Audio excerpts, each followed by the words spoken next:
Hey everybody, I'm back again on the subject of EGR solenoids for our 1980s vintage GM cars. And this is round 3, and I started with the tune port, and my issue was that the tune port one was discontinued, and if somebody needed one, what were the choices? And I found an alternative in my first video and tested it, showed it to you, and that was good. It came to my attention that there were a lot of other 1980s GM cars that were discontinued, to the point where almost all of them were discontinued with a very few exceptions. And I showed you that in the last video. Then I got a comment back from someone recognizing that it isn't as simple. That some of these, they called them the 4-pin version, and I kind of went over that kind of lightly. I didn't dig into it as hard as maybe I should have. So we're going to take another round here. So first of all, again, this is a slide I showed before, that the parts are aging, that they're hard to get, that if you really want to make this EGR solenoid work for you, or maybe I should say it differently, is you want the EGR system working for your car, because your car was designed for it. All the parameters, all the tuning was based on having that working. And this solenoid controls the airflow in and out of the EGR valve and allows the computer to adjust it and control the valve. The part that I missed was that some of the solenoids have a vacuum switch integrated with them to be able to do diagnostics. That added a complexity I hadn't thought about. This is what it looks like. So I'm going to say, I said there were 2 kinds of switches. There's a normally open and there's a normally closed. Well, there's actually a third kind, which is this normally closed that happens to have a vacuum switch coming off the same plug. And if I come over here, see, this is the vacuum switch here, and then it's got this one that it says a base, a control assembly base, and here's your EGR solenoid, and the solenoid wires directly into that base, and the connections are up here up above, and then it says diagnostic switch connectors. So it isn't as easy as just plugging in a new EGR solenoid, repurposing one, because okay, so now how do you wire this? Let's just take a quick look. I was looking online, and one of the places where this is used is Fiero's, and the Fiero guys were deep into it, and they had one like this for Fiero's. They had another version here, which I think is not off of a Fiero, but was one of the other applications that they were trying to apply. And I'll say what the Fiero guys were trying to do was, I'll go back one here. They were trying to take this EGR solenoid and open it up and remove the coil, the bad coil, and find another one where the coil was close and install that coil into the same housing and put it all back together and seal it up. And that's a worthy thing to do. If you can figure out how to do that, more power to you, it's great. But that's a lot of work. And you got to find things that are compatible, and I'll just say is you can do some internet searches and you can find forums where these folks have been doing this. The interesting thing was that in their application, at least, a lot of these coils were corroded. Water was getting inside the solenoid housing and causing rust and so forth, and so they were looking for ways to seal it up. So where do you use these? Where does this variant go? Well, the ones I found, and there could be some more, but the ones that I found are 2.8s, 3.0s, and 3.8s, all V6s, and they even cover our 3rd Gen Camaros. The applications are the ones I can find in my own books. There are other applications for other years, but the 2.8 V6 Camaros, it was port injected. In '86, the Celebrities, the Skylarks, and most of the 3.0 and 3.8. I have a '85 Buick book, that covers basically all the Buick models. And even the turbos used this design, slightly different. I think between the 2.8 and the 3.0, they're not identical, but they're very close. So, all right, so if you have one of these and it fails, then what do you do? Well, first, I'll go back.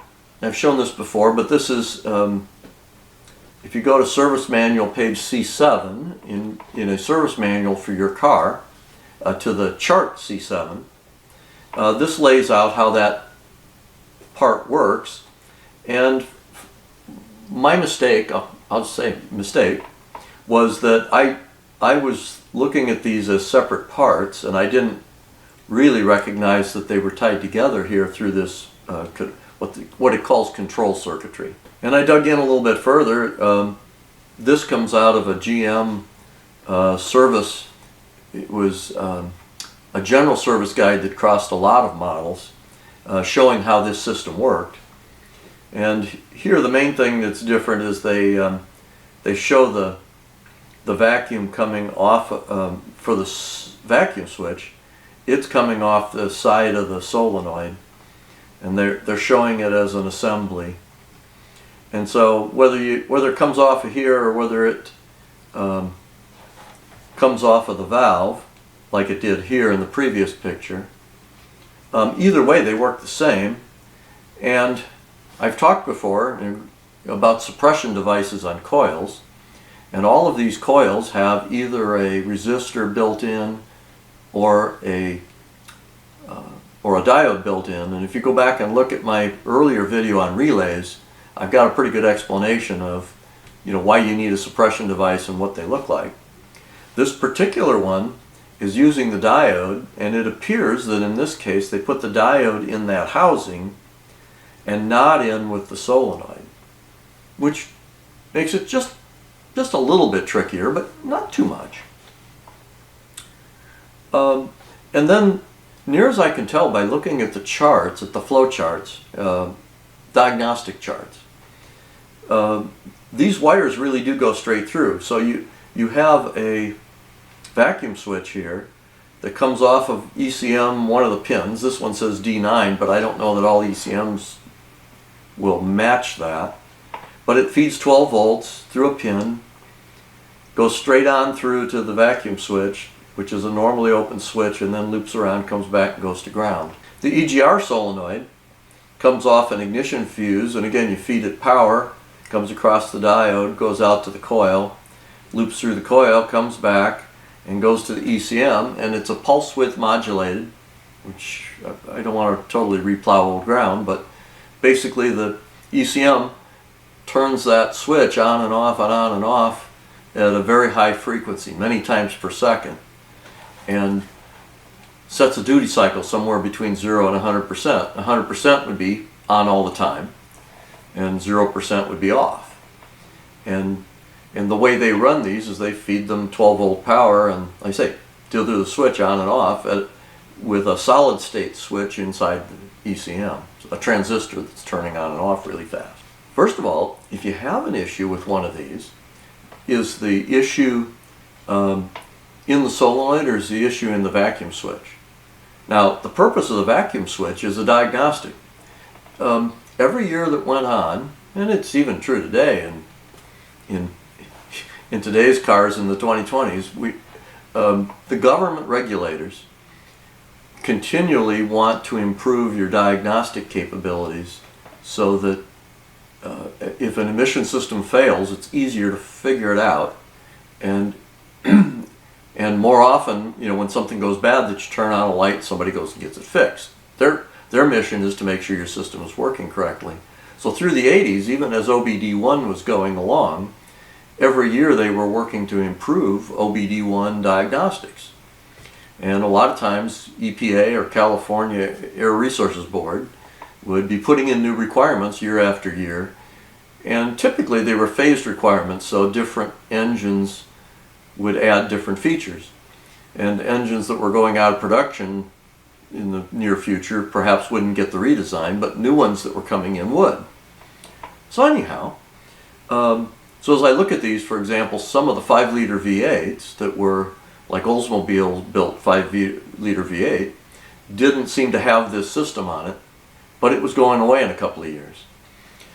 These have a diagnostic switch, and the only reason for that diagnostic switch is if the solenoid goes bad, then the switch should pick up that it's not seeing any vacuum when it's supposed to, and it'll tell the ECM, and the ECM will turn on the check engine light. Shazam, right? If you get a check engine light, and most of these are code 32, but some aren't, again, as time went on, some of the codes got moved. On my 85, a 32 is for EGR. There were some of these cars that the code was in the 50s. I want to say it was a 53. But so you got to double check the code list for your car. As time went on, they got more and more common, but in the years when things were changing, sometimes they weren't all the same. So my Camaro has a temperature switch that when the EGR turns on, for tune port, when the EGR turns on and it gets hot, you're sending hot gases through, the temperature switch picks up that it gets hot and it tells the ECM and you're good. On these cars, rather than trying to put that kind of a switch in, they did a vacuum diagnostic. What could you replace it with? Well, I was doing a little digging on parts, and this is what I'm going to call my first choice. Now, I'm going to give you a caution, right? The caution is I haven't tested this. I'm doing this from a logic basis. If this was my car, what would I do, right? If I had one of these and I needed to fix it. And so I went through the catalogs. This is for 1988, and I think and beyond, but specifically you could go in and look it up as a 1988 Astro van or S10 pickup with a 4.3 V6. And this is the EGR solenoid, and it's a 4-pin solenoid actually. But it does not have the vacuum switch in it. And you say, well, gee, why did they do that? Well, these engines had a MAP sensor, manifold absolute pressure sensor. And so if you know manifold vacuum or manifold pressure, it's just one flip side of the same coin, you can make some determinations off the MAP sensor and manifold vacuum as to whether the EGR is responding. And so as we went through and people learned, the software engineers are pretty good, and they try to figure out how to use an existing sensor to determine whether another part on the car is working without adding an additional sensor. So by the time they got to 1988, they had figured out a way to eliminate the vacuum switch on the trucks and use an existing sensor to get the same information.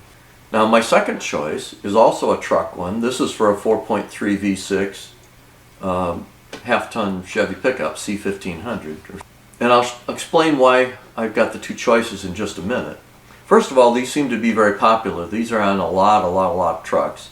And they're on more than just 4.3 V6s. They're on a lot of V8s.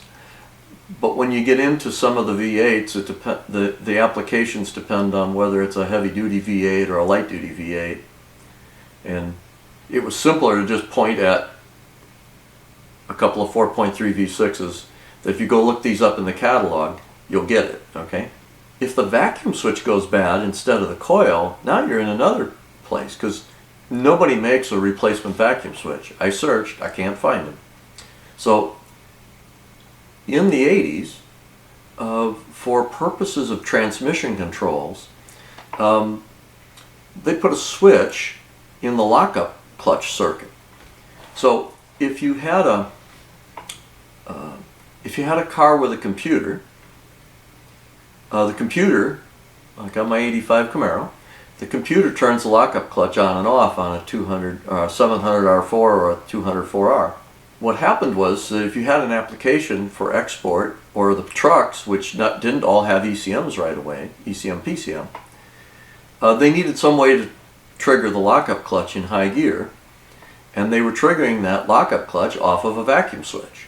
They'd read manifold vacuum and trip the switch. So this is another one where you're repurposing a different kind of part.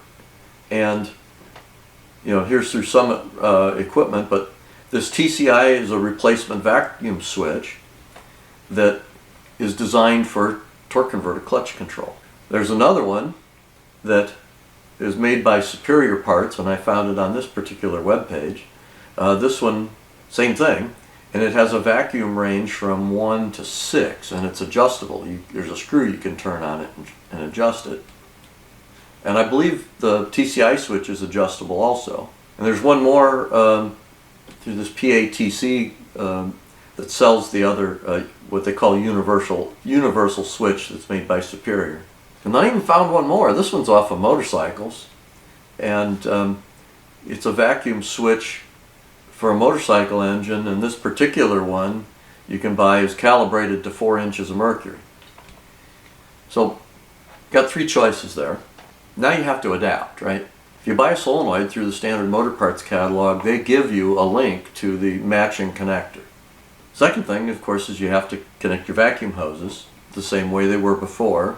Third one is, okay, if I'm going to change this vacuum switch, where should it be set?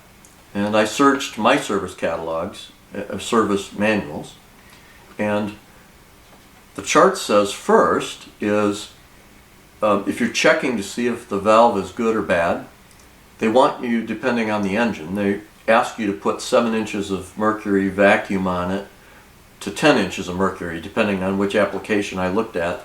Those were the 2 choices. So basically, probably 7 inches of mercury gets the switch to trip with a bunch of margin. And at one point I got in the 2.8 manual, and it specifically said that their switch was set at 2, at least in that model year, was set at 2 inches of mercury. So somewhere probably between 2 and 6 is a good switch setting. And you can always try it. And if you get a check engine light off of it, well, then maybe you tweak your switch. But I don't see any reason why one of these vacuum switches wouldn't do the job for you if your vacuum switch dies. Okay, so you're going to replace the switch. You need to match the terminals. You may need to cut these terminals off and resplice and re-terminate to match whatever your new switch is. But you can still probably use the same 4-pin connector that you keep it running here, and you should be good.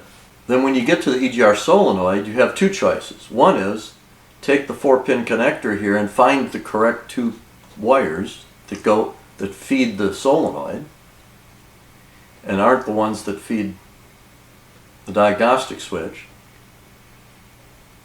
And you could either cut the wires here that feed the solenoid and splice in a new solenoid, pigtail for the new solenoid, or you could break the connections in the wires up here and plug in and hook in your pigtail and bring it down to plug into your new EGR solenoid.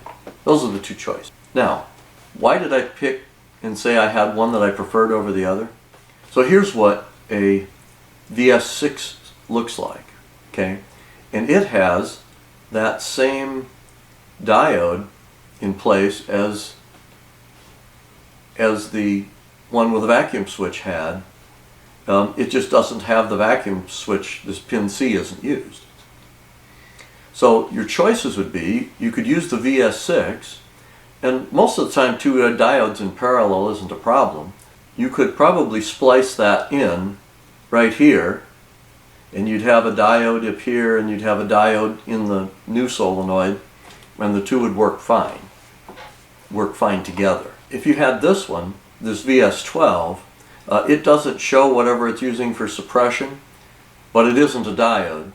And so in that case, you may want to go and bypass, you may want to go and connect here and bypass the wires, bypass the diode that's in this base.